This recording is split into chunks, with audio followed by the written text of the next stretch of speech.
Kasus penetapan vonis Harvey Mois, tersangka korupsi tata niaga timah yang merugikan negara hingga 300 triliun rupiah, hari ini mendapat sorotan publik dan ramai diperbincangkan.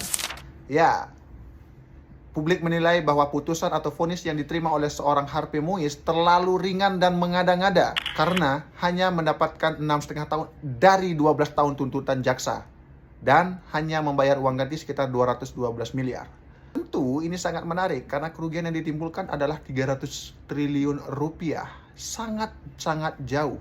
Dan vonis 6,5 tahun itu kemudian mengingatkan kita terhadap kasus pencurian sound system mobil yang terjadi di Ambon, yang akhirnya pelakunya diganjar hukuman 6 tahun penjara.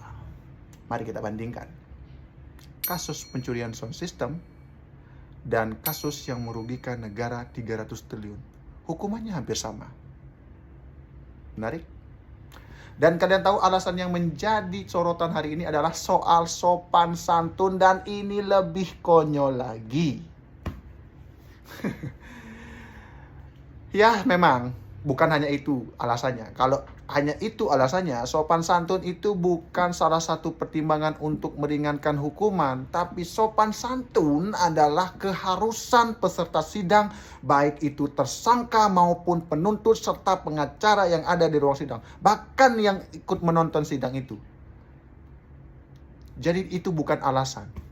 Selanjutnya, alasan yang disampaikan oleh hakim terkait kenapa Harvey Mois mendapatkan diskon hukuman hampir 50% itu, dari 12 tahun jadi 6,5 tahun, adalah karena Harvey Mois dianggap tidak memiliki peran besar dalam kasus ini.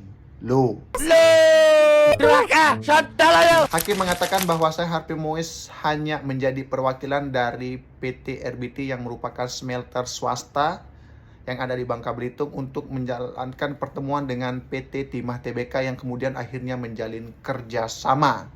Dan dimulailah kasus atau langkah korupsi yang merugikan negara ini. Hakim menilai bahwa Harvey Mois merupakan atau bukan bagian dari PT RBT karena hanya mewakili. Harvey Mois juga dikatakan tidak masuk dalam struktur, baik itu direksi, direktur, kemudian komisaris maupun pemegang saham. Harvey Mois hanya dikatakan membantu temannya yang merupakan direktur di PT RBT untuk bertemu dan menjalin kerjasama dengan PT Timah Tbk. Artinya Harvey Mois dianggap tidak tahu menahu soal administrasi, kemudian kesepakatan yang diambil, serta jalur keuangan. Begitu kira-kira alasan yang disampaikan oleh Hakim Ketua, yakni Eko Arianto. Oke, jika memang itu alasannya, tetapi tentu publik tidak serta-merta menerima alasan itu sebagai faktor yang menyebabkan seorang Harvey Mois yang terlibat dalam kasus korupsi yang merugikan negara hingga 300 triliun rupiah. Tentu saja publik tidak akan bodoh dan menerima begitu saja bahwa Harvey Mois tidak terlibat besar dan hanya mewakili. Pasti ada aliran dana yang masuk dan diterima oleh Harvey Mois itu sendiri. Tentu dana itu harusnya masuk ke negara kan? Dan negara untuk rakyat Indonesia. Kemudian jaksa juga menuntut banding karena menganggap hakim membuatkan vonis atau menjatuhkan vonis yang terlalu ringan kepada Harvey Mois. Hakim hanya mempertimbangkan peran mereka atau peran para pelaku. Tetapi jaksa mengatakan hakim belum mempertimbangkan atau bahkan tidak mempertimbangkan sama sekali tentang aspek akibat yang akan ditanggung oleh masyarakat Bangka Belitung. Seperti kita ketahui bahwasanya korupsi tata niaga timah ini menyisakan kerugian, terutama yang terbesar adalah kerusakan lingkungan yang jika dihitung saat itu adalah sebesar 271 triliun rupiah. Tentu akibat kerusakan ini harus ditanggung oleh masyarakat Bangka Belitung yang bahkan mungkin tidak menerima uang sepeser pun dari korupsi ini.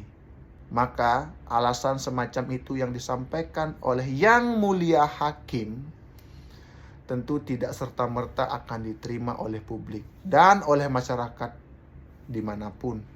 Hari ini masyarakat sudah cerdas dan memasang mata dengan sangat-sangat jelas kepada proses penegakan hukum di Indonesia. Jadi jangan coba-coba main-main.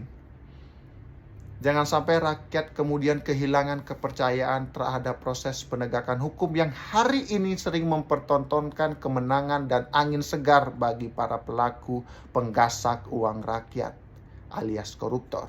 Jangan sampai kehilangan kepercayaan itu menyebabkan rakyat akhirnya bertindak semau mereka sendiri untuk mengadili para pelaku-pelaku korupsi di Indonesia. Dan tentu saja itu sangat berbahaya.